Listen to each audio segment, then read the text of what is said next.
देखो, हमने क्या किया था, आयनिक और परमाणु त्रिज्या जो है वो वाला टॉपिक हमने कंप्लीट किया था।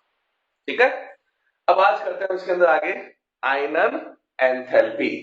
नेक्स्ट गुण लिखोगे यहां पर सेकेंड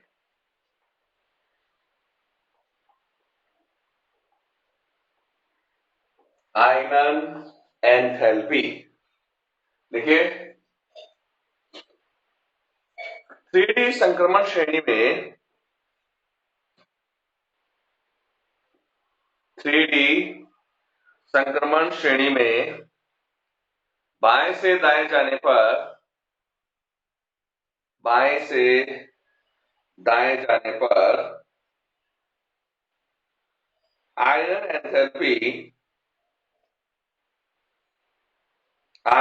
एंथैल्पी का मान लगभग समान रहता है। आयनन एंथैल्पी का मान लगभग समान रहता है क्योंकि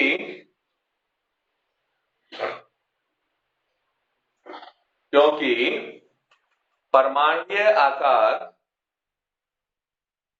क्योंकि परमाणुीय आकार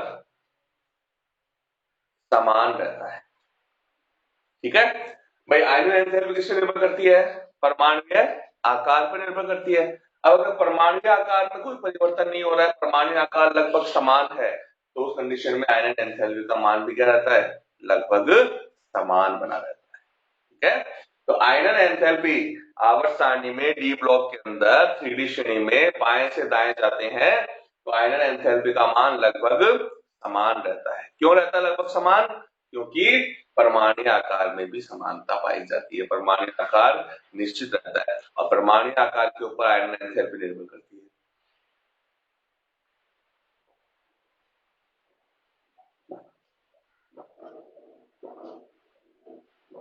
ठीक है,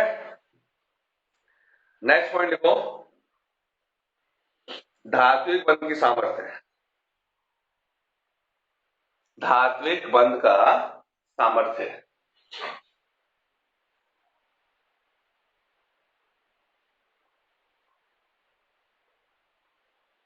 देखिए, संक्रमण तत्वों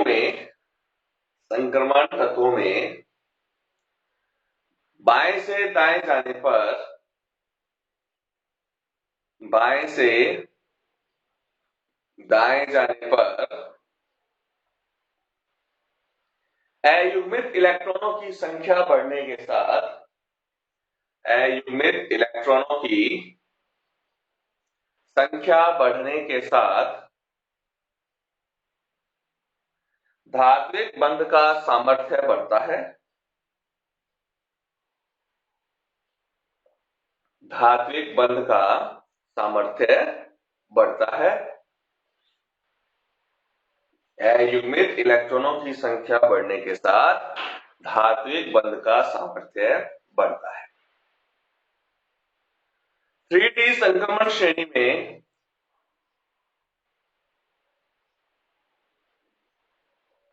3D संक्रमण श्रेणी में बाएं से दाएं जाने पर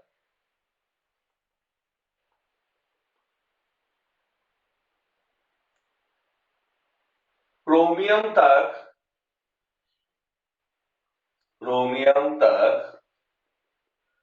अयुग्मित इलेक्ट्रॉनों की संख्या बढ़ती है। क्रोमियम तक अयुग्मित इलेक्ट्रॉनों की संख्या बढ़ती है, अतः धात्विक बंध का सामर्थ्य बढ़ता है। धात्विक बंध का सामर्थ्य बढ़ता है। उसके पश्चात इलेक्ट्रॉनों का युग्मन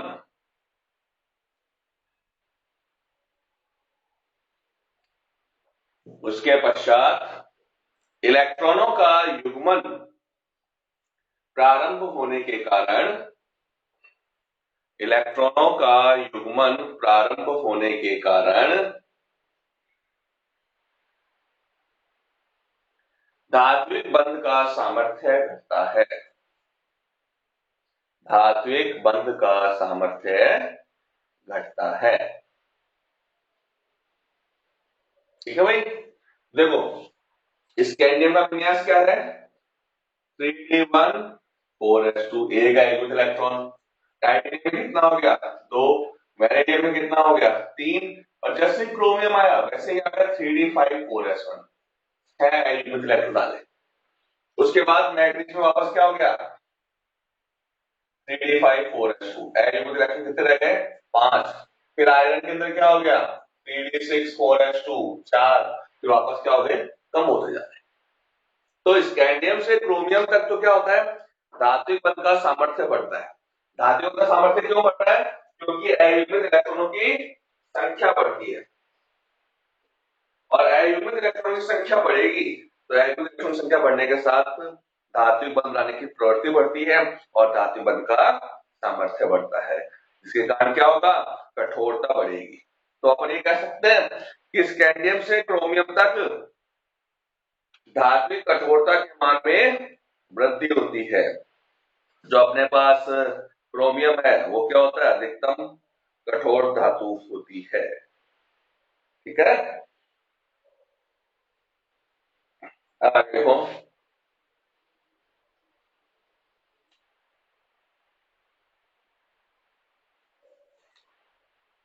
बाएं से दाएं जाने पर, बाएं से दाएं जाने पर धात्विक बंध का सामर्थ्य बढ़ने के साथ, धात्विक बंध का सामर्थ्य बढ़ने के साथ गलनांक क्वथनांक के मान में भी वृद्धि होती है। गलनांक क्वथनांक के मान में भी वृद्धि होती है। ठीक है, तो क्रोमियम का गलनांक का मान क्या हो गया, अधिकतम हो गया। नेक्स्ट पॉइंट देखो अब,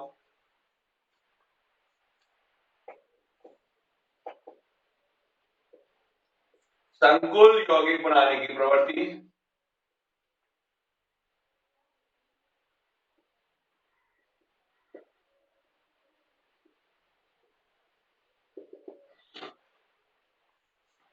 संकुल यौगिक बनाने की प्रवृत्ति लिखिए। संक्रमण धातु आयनों में, संक्रमण धातु आयनों में संकुल यौगिक बनाने की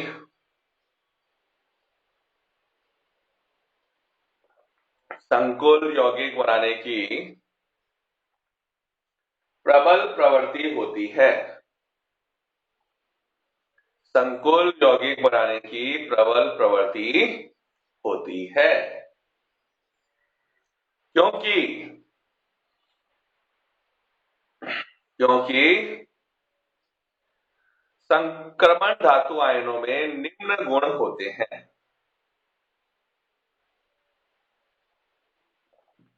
निम्न गुण होते हैं, कौन कौन से,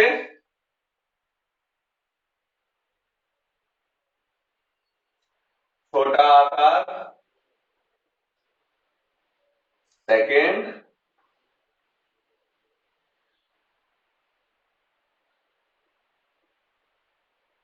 उच्च धनावेश, थर्ड,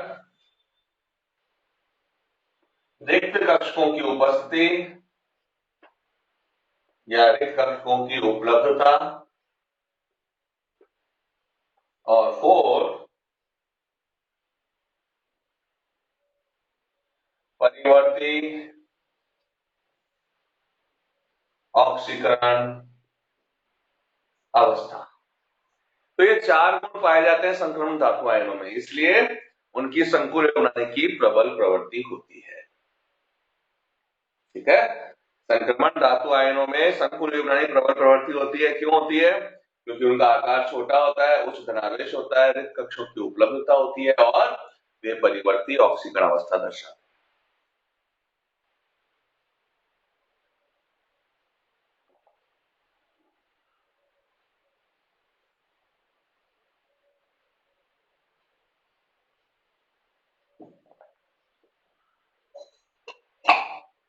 ठीक है, नेक्स्ट पॉइंट लिखो अब। संकुल की प्रवृत्ति हो गई। नेक्स्ट लिखो,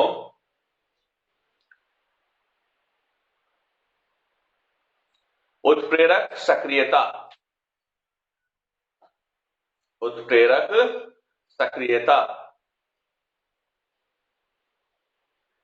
सामान्यतः संक्रमण धातु व उनके यौगिक, संक्रमण धातु व उनके यौगिक उत्प्रेरक के समान कार्य करते हैं। संक्रमण धातु व उनके यौगिक उत्प्रेरक के समान कार्य करते हैं, क्योंकि क्योंकि इनमें रिक्त कक्षक उपस्थित होते हैं।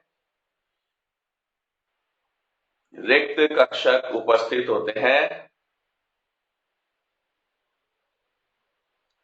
जो अभिकारक अणुओं को अभिक्रिया कराने के लिए अभिकारक अणुओं को अभिक्रिया कराने के लिए सक्रिय स्थल उपलब्ध कराते हैं। अभिकारक अणुओं को अभिक्रिया कराने के लिए सक्रिय स्थल उपलब्ध कराते हैं। सक्रिय स्थल उपलब्ध कराते हैं जहां अभिकारक अणु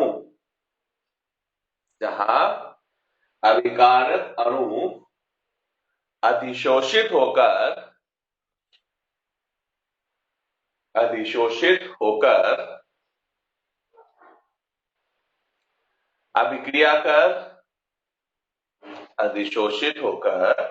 अभिक्रिया कर उत्पाद में परिवर्तित हो जाते हैं। उत्पाद में परिवर्तित हो जाते हैं।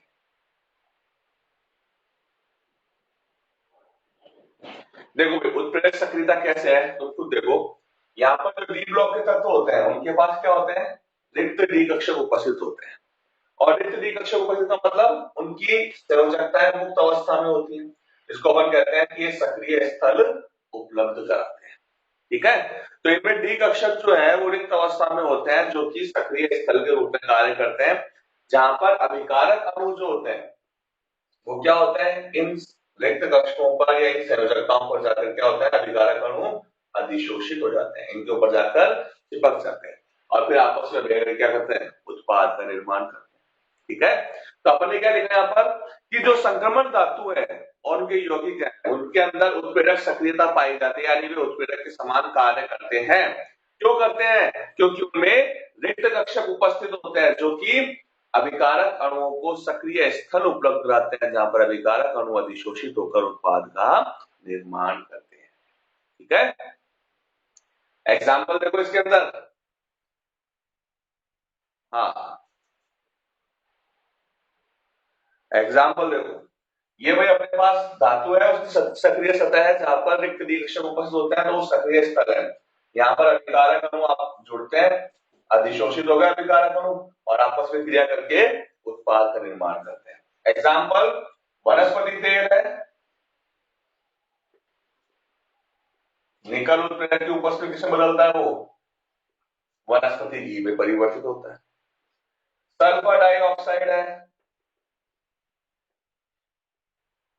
वो सल्फर ट्राइऑक्साइड में परिवर्तित होता है, किसकी उपस्थिति में, वैनेडियम पेंटॉक्साइड की उपस्थिति में। तो वैनेडियम क्या है, उत्प्रेरक है अपने पास।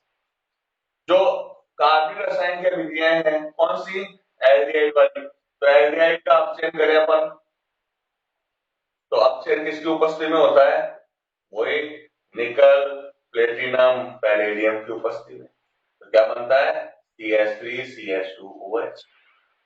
तो जितने भी अपने पास संक्रमण तत्व या उनके यौगिक जो होते हैं वो सामान्यतः क्या करते हैं, उत्प्रेरक के समान कार्य करते हैं।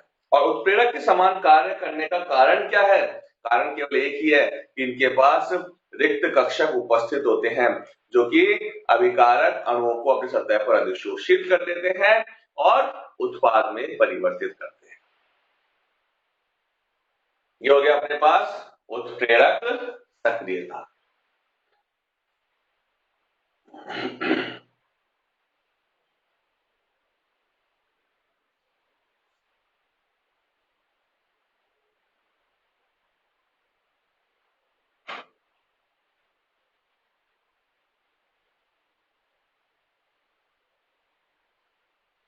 नेक्स्ट पॉइंट देखो आप।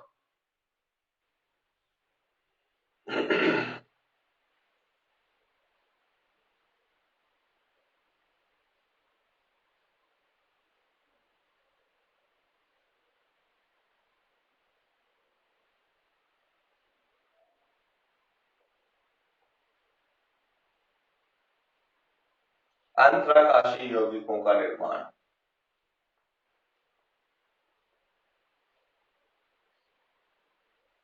ठीक है,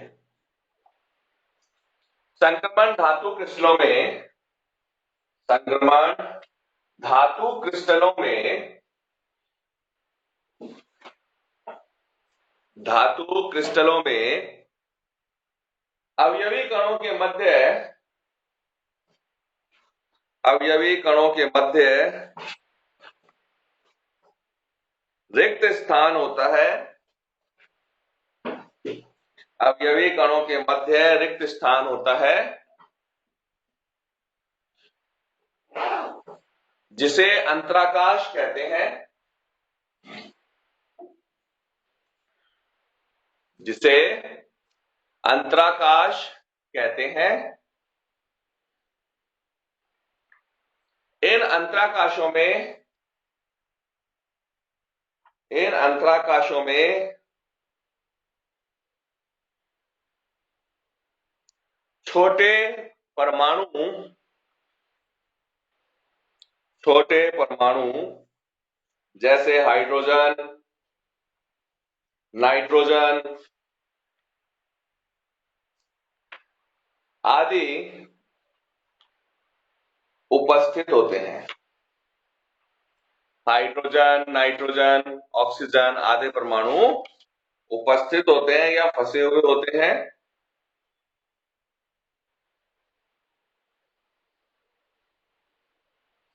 ऐसे यौगिकों को अंतराकाशीय यौगिक कहते हैं। ऐसे यौगिकों को अंतराकाशीय यौगिक कहते हैं।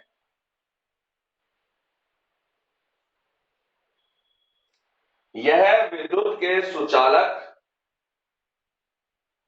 यह विद्युत के सुचालक, सुचालक होते हैं, कठोर होते हैं, कठोर होते हैं और इनका गलनांक व क्वथनांक का मान उच्च होता है।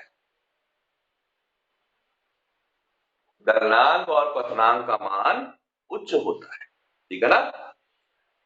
क्योंकि अपने पास क्या होगा, देखो फर्स्ट चैप्टर में पढ़ा था कि ये जो परमाणु की व्यवस्था होती है इनके बीच में क्या होते हैं, ये रिक्त स्थान होते हैं। इन रिक्त स्थान को क्या बोलते हैं अपन, अंतराकाश। और इन अंतराकाशों में छोटे छोटे परमाणु कौन से, हाइड्रोजन, कार्बन, नाइट्रोजन, ऑक्सीजन, ये आके इनमें फंस जाते हैं, ठीक है। तो ऐसे यौगिक जो होते हैं उनको बोलते हैं पर अंतराकाशीय यौगिक। अब कठोरता अधिक क्यों हो गई, क्योंकि पहले रिक्त स्थान था, अब यहाँ परमाणु आ गए तो घनत्व का मान बढ़ गया, घनत्व बढ़ गया तो कठोरता के मान में वृद्धि हो जाती है। इसलिए ऐसे यौगिक जो होते हैं वो अधिक कठोर होते हैं, सुचालक होते हैं, उच्च क्वथनांक व गलनांक वाले होते हैं, ठीक है। तो ये हो गया अपने पास अंतराकाशीय यौगिक का निर्माण। अब अपने पास बाकी की जो प्रॉपर्टीज है वो हम करते हैं सैटरडे को। तो हो सकता है सैटरडे या अगला ट्यूसडे आएगा उस